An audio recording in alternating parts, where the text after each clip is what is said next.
24% of young men don't have strong male mentors, and it's costing them years of progress. I'm not talking about the type of male mentors that you get in business when you've already identified your specific niche in the business world or in your career, and you want somebody specifically to help you to grow in that career or that business.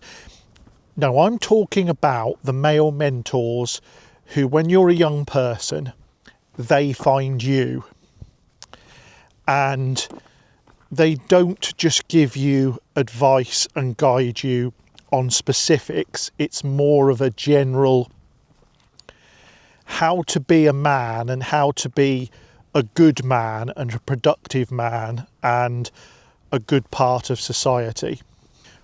I'm not including my father in this because your father is flesh and blood, and your father should be your mentor, full stop. And before you all dive in the comments, I'm well aware there are plenty of young men out there without fathers and without fathers in the home guiding them.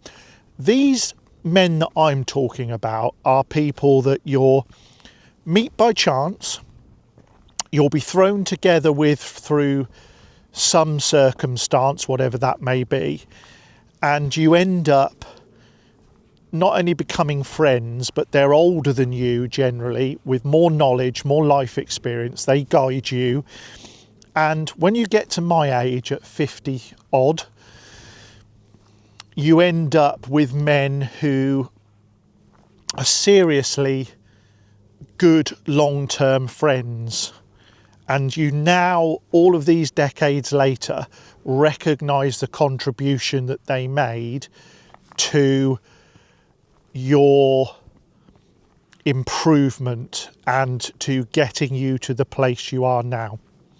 So let's dive in, and I'm going to tell you about my three.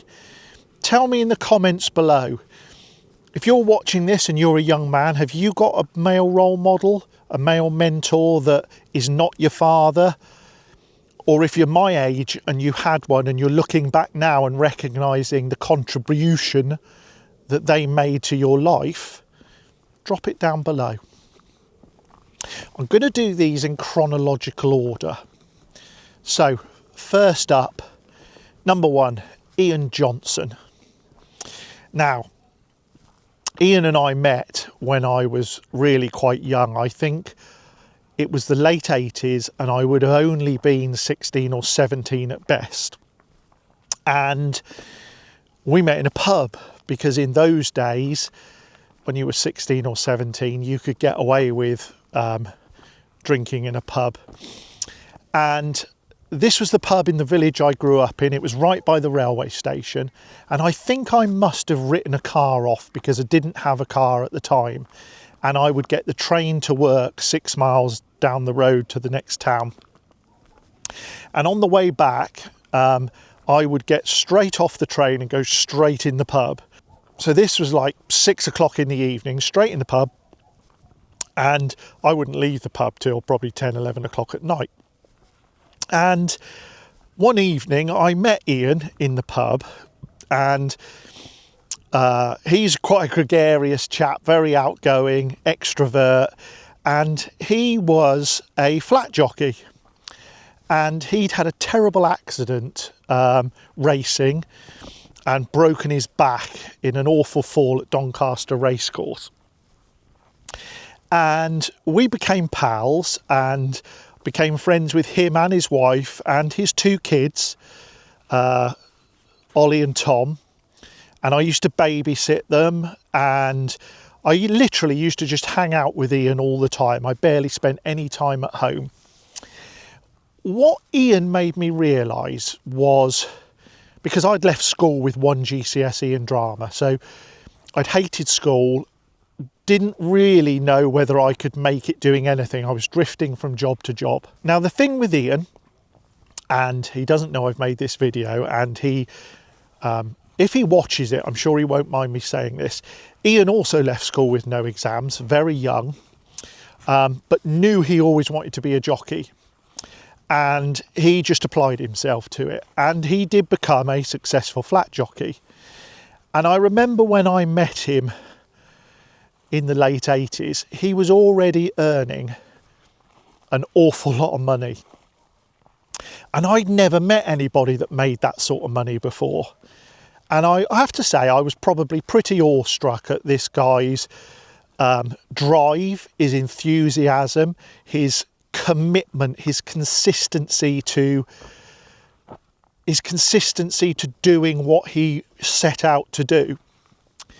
And he inspired me that despite my 1 GCSE in drama, despite the fact that I came from a very working class family here in a very working class family, I could make it and do something great. Now, I did. I went on to having my own estate agency, turned over 3 figures a year. But without Ian, who I'm still great pals with now, we've been pals, well, since the late 80s, what's that? Getting on for 40 years. Without Ian's faith in me and guidance and showing me that it could be done, I certainly wouldn't be half the man I am today. So that's my first one, Ian Johnson. Number 2, and this is the second one that I met, who I met not long after Ian. It would have been the early 90s, maybe 92, 93, something like that. And I'd been away to Australia, I'd come back, and I'd started my own decorating business. This was prior to estate agency. And I met this guy, Tim Bates. Now, Tim was out of a much higher draw than me. Tim was a buying agent, and at the time, buying agents were not a thing. So a buying agent is an estate agent in reverse. So the estate agent sells a house, a buying agent helps you buy a house. And he dealt with primarily very high net worth individuals. So one of the first clients he gave me was a chap called Guy de Salier, who was the chairman of the European Bank for Development and Reconstruction, something like that.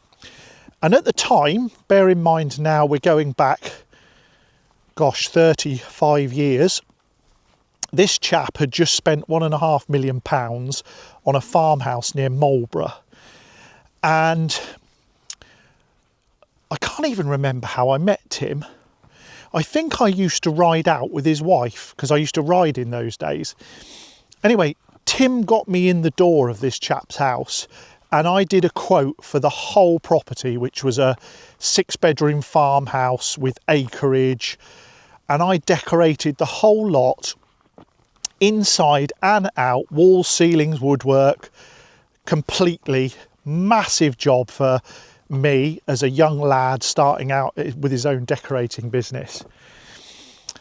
Because Tim was very well connected and had lots of high net worth clients, he got me into more doors than I could ever say, which he didn't have to do.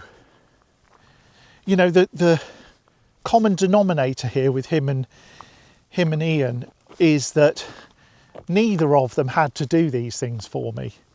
Whether they saw something in me, whether they liked my approach, whether they felt I was straightforward and honest, they gave me a leg up, and you need a leg up.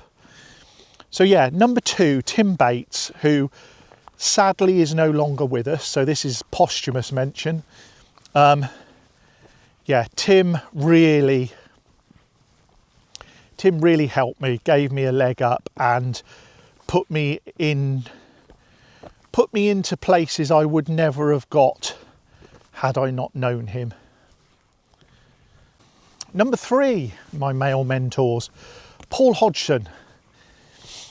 Now, you could say Paul did owe me something, but he didn't really, in as much as When I started in a estate agency in 1994, I got headhunted from one estate agency to the next estate agency by a chap. And I really liked this chap, so I went to work for him. But within days of getting there, he announced that he'd hired me, but he was already leaving. So I was a bit fed up because I had actually moved job to work for this guy. Well, Paul Hodgson came along. He'd moved from an office in Oxford to take over the office that I was negotiator at. And the guy that was leaving said, look, give Paul a chance. He's a really good guy. I was quite hot-headed in those days and was very opinionated and very much, no, you hired me, I'm fed up, I'm leaving. And you could say Paul owed me something because he was my boss and the manager of the office, but he didn't owe me the mentoring he gave me. And as far as my estate agency career goes, without a shadow of a doubt, Paul was the biggest influence on it. Paul enabled me and helped me to grow as an estate agent and to recognise, this is really important, to recognise the moral rights and wrongs and to walk away from business if you were being compromised, and to maintain your moral backbone. And by that I mean if you had a seller who was paying you thousands of pounds to sell their house, but they wanted you to do something sketchy, and by saying no to them and disinstructing yourself, you lost that money, well, you lost that money. You didn't throw yourself under the bus for these people. And he not only taught me that, but he taught me lots of other things about estate agency, dealing with people. And yeah, he was a massive, massive influence. And without him, I would have never, ever gone on to have my own successful estate agency business. So yeah, we're still great mates now. We used to go to Le Mans together. On the way back from Le Mans, we did a open top bus tour of Paris together. I went to his wedding, he came to my wedding, and we're still pals now, and we still talk now. You know, what was that, 1996, so there we are 30 years later. So yeah, so those are my 3 male mentors who owed me zilch, but even though they owed me nothing, they put themselves out, they put themselves out there for me and made me both the businessman I was, but more importantly, the man I am. So let me know in the comments, have you got a male mentor? Have you had one? What are your stories about male mentors who didn't have to help you out but did? Hope you found this interesting. If you've liked it, hit the like button. If you like my videos, hit the subscribe button, and hope to see you on the next one. Thanks for watching.